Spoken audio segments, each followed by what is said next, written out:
A Bíblia foi escrita no período de mais de 1.600 anos, por mais de 40 pessoas, em 3 idiomas diferentes, hebraico, aramaico e grego, e em 3 continentes também, continente africano, asiático e europeu. Interessante todas essas coisas porque nós somos ordenados a ler as escrituras sagradas para que nelas a gente possa encontrar a vida eterna. O papel de todo cristão é conhecer bem as escrituras, é estar preparado para manejar a palavra de Deus com eficiência e também poder defender a fé cristã contra falsas acusações, contra falsos mestres. Mas às vezes essa questão de ler as escrituras é muito difícil para muitas pessoas. Ler a Bíblia todos os dias, por exemplo, é um desafio enorme, principalmente porque a gente vive num mundo de correria. A gente quase não tem tempo para fazer as coisas que nós deveríamos fazer, e quando se trata de leitura da palavra e oração, nós não priorizamos, essa é a verdade. Mas eu queria te dar algumas dicas que talvez possa te ajudar a ler melhor e a ler mais também.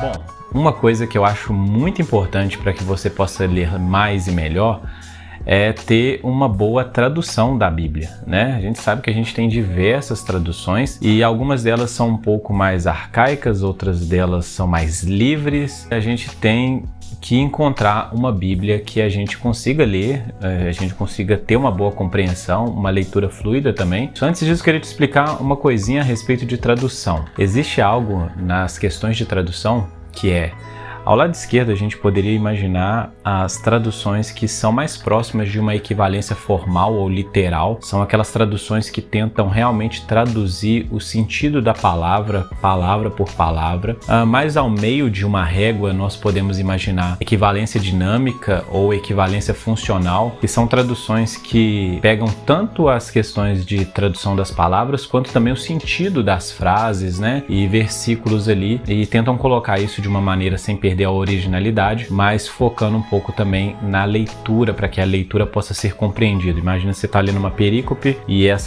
você consegue fazer essa leitura aí, digamos assim, de forma agradável, né, e que você consiga entender também. E ao lado mais à direita dessa régua de traduções, nós teríamos aí traduções livres e mais ao extremo paráfrases, né? São aquelas traduções que focam tanto na fluidez, perde muitas coisas que deveriam estar ali, né? O significado original, os termos, coisas que na equivalência formal são mantidas ali para que não perca o sentido do texto, né? Todas essas traduções, eu considero que elas podem ter uma utilidade para nós, dependendo para que nós estamos usando aquela versão, aquela tradução ali, né? Algumas delas são muito boas com leitura devocional, outras são ótimas para estudos bíblicos. Eu acho que a gente precisa ter mais de que uma versão, isso é uma coisa muito importante. Às vezes a gente opta por uma versão ou até exclui outras. Não, essa daqui não é tão válida assim. Bom, eu não sou tão rígido assim, eu acho que todas as versões das escrituras, elas têm algo a contribuir ali para uma compreensão melhor do texto, tá?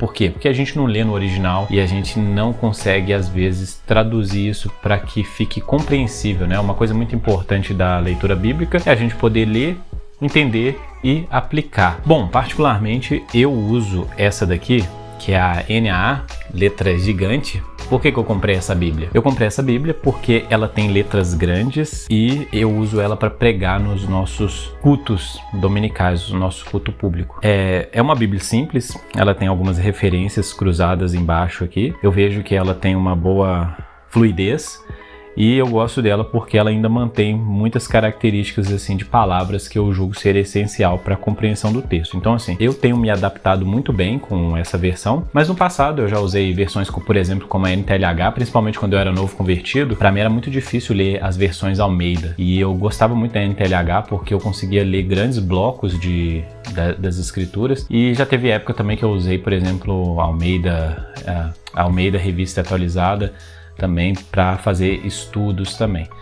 Eu acho que você tem que ter várias versões, mas principalmente uma boa versão que você consiga pegar a Bíblia e ler sem grandes dificuldades, né? Se você não está acostumado com o linguajar bíblico, né, com certas palavras, eu acho que isso pode atrapalhar na hora que você estiver lendo, porque você pode agarrar em grandes blocos de leitura, né? Então, escolha uma Bíblia boa, agradável aos olhos. Às vezes a gente pega aquelas bíblias com letras pequenas demais ou com muitos comentários e às vezes a gente não consegue fazer leituras corridas, né? Toda vez que você estiver lendo também, pensa sobre isso. Leia grandes blocos, né? Eu sei que a gente gosta de fazer devocional com 2, 3 versículos, pegar ali um versículo isolado, mas é importante você desenvolver esse hábito de ler grandes blocos, pelo menos um capítulo, 2 capítulos juntos, até que você possa aumentar, dobrar e quem sabe aí ler um livro todo em apenas uma sentada ali, né? Você consiga realmente sentar e ler um livro do início ao final. Eu sei que tem alguns livros da Bíblia que são muito grandes, é bem difícil mesmo, mas você pode começar pelos livros do Novo Testamento, que você consegue ali ler talvez 15, 16 capítulos ali tranquilo, entendendo pelo menos o contexto geral da história. Eu acho que para você ter uma compreensão um pouco mais avançada das Escrituras, além de ler a Bíblia todos os dias e se acostumar com o conteúdo ali, eu acho que uma Bíblia de estudo pode ser muito eficaz. Eu tenho várias Bíblias de estudo ali atrás, algumas delas mais antigas, outras mais novas.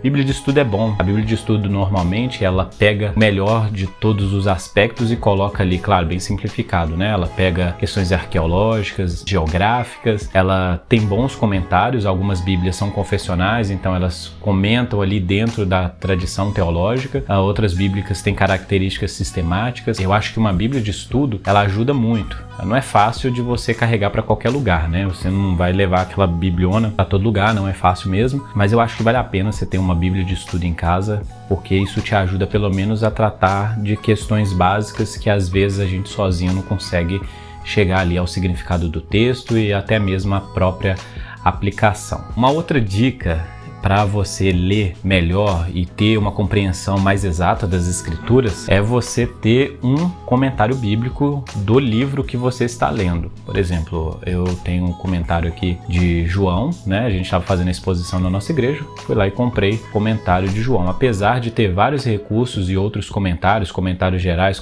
do Novo Testamento ou comentários gerais do Antigo Testamento, quando você compra um comentário específico do livro, obviamente aquele livro vai tratar muito mais coisas do que comentários gerais ou até mesmo os comentários das Bíblias de estudo. Então, se você gosta muito de um livro ou quer estudar profundamente um livro, você pode utilizar desse recurso de comprar um comentário bíblico. Lá ele vai tratar de questões exegéticas, questões linguísticas, né? O autor vai tratar de muitas coisas que às vezes os comentários ou da Bíblia de estudo ou comentários gerais não vão se aprofundar. Bom, gente, no fim das contas, o importante é que você leia a Bíblia.